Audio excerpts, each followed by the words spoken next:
Hi, I'm Kendra Jason, founder of Work for Change LLC, a workplace equity consulting company. And I want to drop in for just 1 second and talk about doing what works. Specifically, I want to talk about why Black women and other people of color are not getting paid for the work they do.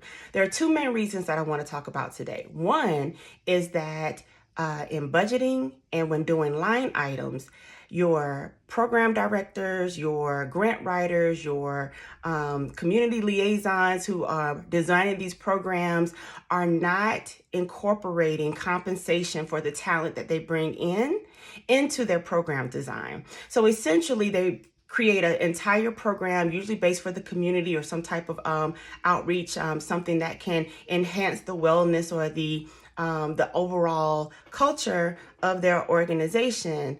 And when they reach out to external experts, usually people of color, many times women, and other people of color, they ask them to do this pro bono. They ask them to do this at a deeply discounted rate. And they cite, well, there's a limited budget. Or, we were hoping that you would do this pro bono. And we just really have to stop that.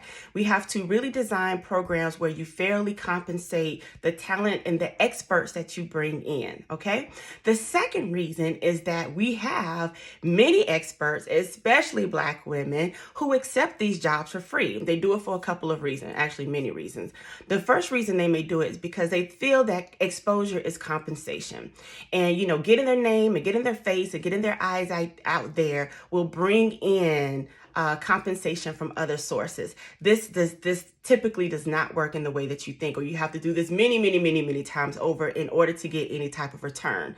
You have to stop accepting these jobs without compensation, right? Doesn't have to be a high compensation, but it has to be some type of exchange.